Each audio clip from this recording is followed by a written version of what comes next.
এবার চাকরির দাবিতে ত্রিপুরার মুখ্যমন্ত্রী মানিক সাহার বাড়িতে ঘেরাওয়ের ডাক দিল 2022 সালের বঞ্চিত টেট প্রার্থীরা। তাদের দাবি যে তারা 2022 সালে ত্রিপুরা টেটে উত্তীর্ণ হওয়ার পরও তারা চাকরি পাননি। দীর্ঘ আজ 2022 সাল থেকে 2024 জানুয়ারি মাস, এই দীর্ঘ সময়ব্যাপী তাদের কাছে এখনো পর্যন্ত কোনো রকম ইন্টারভিউয়ের ডাক আসেনি। আমরা সাধারণতভাবে এ রাজ্যে চাকরির দাবিতে আন্দোলন হতে দেখে আসছি, সেটা প্রাইমারি হোক, সেটা আপার প্রাইমারি হোক, সেটা উচ্চ প্রাথমিক হোক। এই যে আন্দোলন এ রাজ্যে এতদিন পর্যন্ত এ রাজ্যের মানুষ দেখতে দেখতে অভ্যস্ত হয়ে গিয়েছিল। আজকে কিন্তু দেখা গেল যে ত্রিপুরাতেও, পশ্চিমবাংলার পার্শ্ববর্তী রাজ্য ত্রিপুরাতেও এই একইভাবে বঞ্চিত চাকরি প্রার্থীরা তারা মুখ্যমন্ত্রীর বাড়ি, মানিক সাহার বাড়ি, তার কাছে পৌঁছে গেল এবং আন্দোলনকারীদের মধ্যে থেকে কয়েকজনকে গ্রেপ্তারও করেছে বলে আমরা জানতে পারছি ত্রিপুরা পুলিশ। ঠিক কি ঘটনা ঘটেছে একবার দেখে নেব। অ্যারেস্ট করে নেওয়া হয়েছে। এটা হলো ওনাদের কাছে এটা মানে অভদ্রতা, ল খারাপ, লটা করেছে, ভেঙেছে।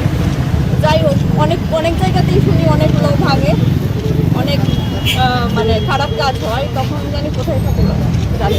আপনি আজকে কোথায় এসেছিলেন এবং কেন এসেছিলেন? আমরা সিএম এর বাড়ির সামনে তথা আমাদের এডুকেশন মিনিস্টারের বাড়ির সামনে এসেছিলাম। আমাদের যে অনেক একটা দাবি, আমাদের না সারা রাজ্যের শিক্ষক ব্যবস্থার দাবি এটা। মানে শিক্ষক ব্যবস্থার মধ্যে যারা পড়ে, ছাত্রছাত্রী, অভিভাবক প্লাস টিচার, তো ওদের দাবি হলো শিক্ষক স্বল্পতা। শিক্ষকদের এত স্বল্পতা যে স্কুলগুলি ভালো করে চলছে না। এদিকে নতুন স্কুল উদ্বোধন অনেক কিছুই হচ্ছে। আমার মনে হয় ছাত্র আর শিক্ষক ছাড়া একটা বিদ্যালয়, এটা কোনো বিদ্যালয় না, এটা জাস্ট একটা ঘর বা একটা বাড়ি হবে।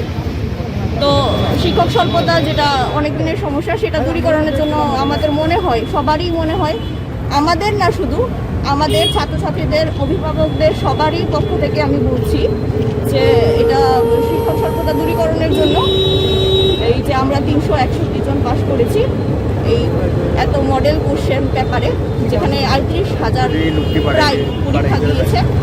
তো আমাদের যোগ্যতা বিচার করে, জানি না বিচার তো সারা ত্রিপুরা করছে, আমরা শুনছি যতটুকু যে আমাদের এতদিনে পাওয়া উচিত ছিল, সবাই বলছে।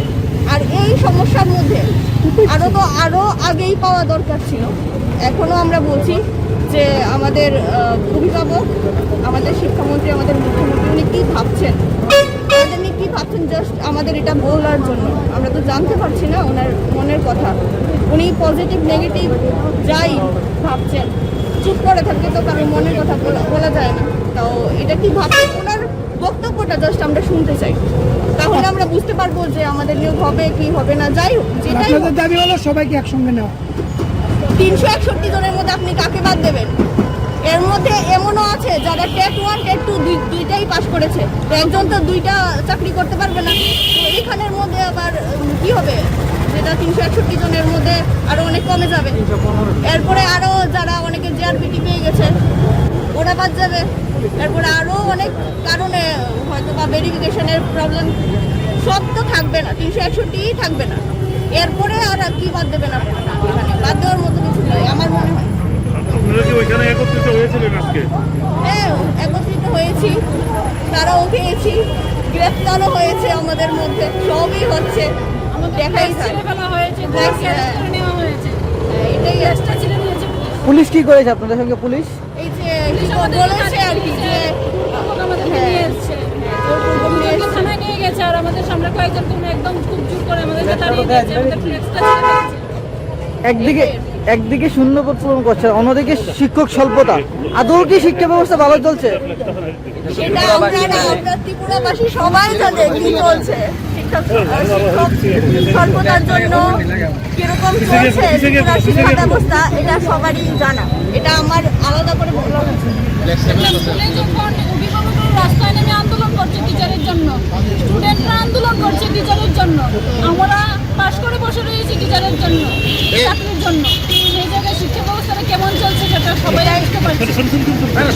তো আপনারা সবাই জানেন বা ত্রিপুরা অবগত আছে যে 2022 সালে যে ডিসেম্বর মাসে পরীক্ষা হয়েছিল টিয়ার 1 টিয়ার 2, সেই পরীক্ষায় আমরা প্রায় 38,000 বা প্রায় 40,000 ক্যান্ডিডেট পরীক্ষা দিয়েছিলাম। তার মধ্যে মাত্র পাস করেছে বা উত্তীর্ণ হয়েছে 361 জন, বোথ টিয়ার 1 টিয়ার 2 দুই পেপারে মিলে।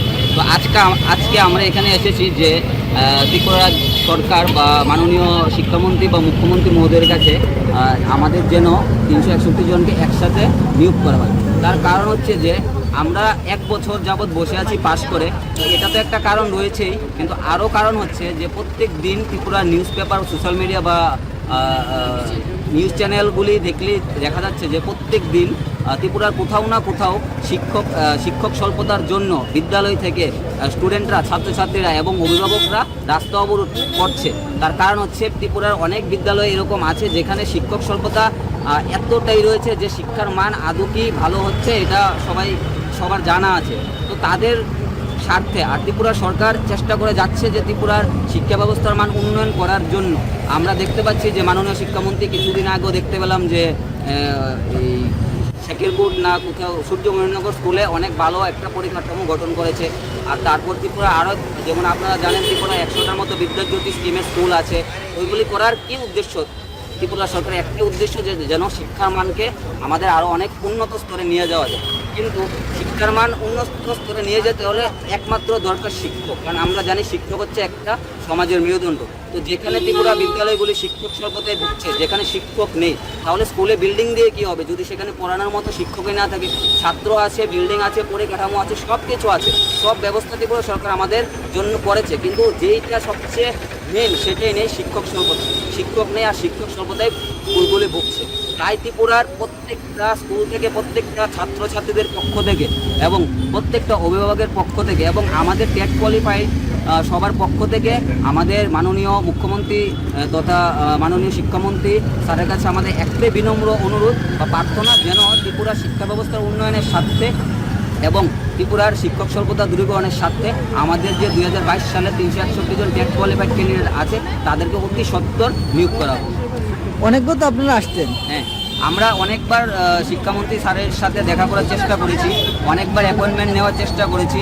তারপর আমাদের কোনো সাড়া না পেয়ে আমরাও এখানে আমাদের একটা সময় পর মানুষ তো আমরাও অধৈর্য হয়ে যায়, আর ওয়েট করতে করতে ত্রিপুরার এই অবস্থা দেখতে দেখতে আমরা অনেক অধৈর্য হয়ে আজকে স্যারের আমরা এই পথে আমাদেরকে নামতে হয়েছে। নতুবা আমাদের যদি স্যার আমাদের জন্য ভাবতো, অবশ্যই আমাদের এরকমভাবে আসতে হতো না।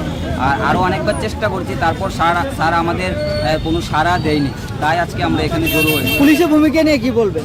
পুলিশ, যেটা আপনারা জানেন যে পুলিশ নিয়মিত আমাদেরকে আসলে পুলিশের যে উচ্চ আধিকারিকরা রয়েছে তারা আমাদেরকে একটাই আশ্বস্ত দিচ্ছে যে আমরা স্যারের সাথে কথা বলবো, তোমাদের সমস্যা নিয়ে তোমাদের সাথে স্যারকে কথা বলবো।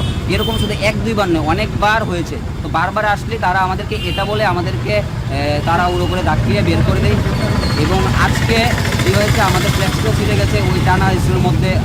অবশ্যই ওনারা পুলিশ যারা তারা অবশ্যই এটা ইচ্ছাকৃতভাবে তো করতে চায়নি, বাট এটা হয়ে গেছে, তো এটাও আমাদের খুব খারাপ লেগেছে।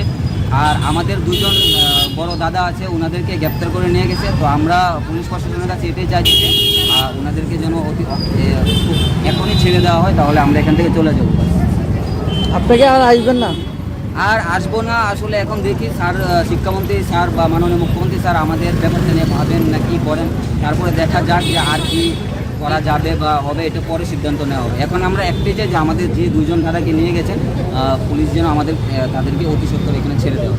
তারপর আজকে যে বিষয়টি নিয়ে আমরা এখানে উপস্থিত হয়েছি মাননীয় ডিজি সাহেবের কাছে, এখানে মূল বিষয়টি হলো উদয়পুর কিল্লা থানাধীন রায়াবাড়িতে 17টি মুসলিম পরিবারের উপর বারবার যে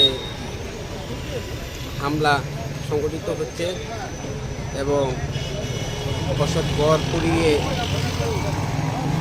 ধ্বংস করা দেওয়া হয়েছে। গত 4 মাসে 4বার এরকম হামলা হয়েছে আমাদের উপরে। তার জন্য স্যারের কাছে আমরা সবাই এখানে নিরাপত্তার দাবি জানানোর জন্য স্যারের কাছে এসেছি। আপনারা বিভিন্ন সংবাদ মাধ্যমে হয়তো এটা খবর পেয়েছেন, দেখতে পেয়েছেন যে উদয়পুর রায়াবাড়িতে 17টি সংখ্যালঘু পরিবারের উপর উচ্ছেদ প্রক্রিয়া আরম্ভ করা হয়েছে এবং বেআইনিভাবে গুন্ডা পান্ডা সেখানে অস্ত্রশস্ত্র নিয়ে মানে একেবারে অসাংবিধানিক পদ্ধতিতে একটি মানে সক্রিয় সশস্ত্র একটি মানে দল সেখানে গিয়ে ভাঙচুর চালিয়েছে, তাই উচ্ছেদ করেছে। এর আগেও 3-4 দফায় তাদের উপর এই উচ্ছেদ প্রক্রিয়া চলে এবং তাদেরকে সেখানে উচ্ছেদ করার যে উঠে পড়ে লেগেছে এই মানে আমাদের এই রাজ্যের যে উগ্র হিন্দুত্ববাদী সাম্প্রদায়িক একটি গোষ্ঠী। তো আজকে সেই রায়াবাড়ির যে তাদের উপর যে উচ্ছেদ প্রক্রিয়া এবং সেটা একেবারে যে বেআইনি, সেই বেআইনি উচ্ছেদ প্রক্রিয়ার বিরুদ্ধে আমরা আজকে ডেপুটেশন দিতে যাচ্ছি ডিজি সাহেবের কাছে।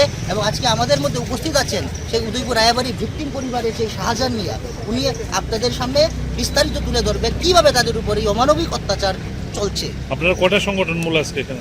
আমরা এখানে প্রায় 60টি সংগঠন, এই 8টি সংগঠন যৌথভাবে এই স্মারকলিপি প্রদান করতে যাচ্ছি ডিজি সাহেবের কাছে।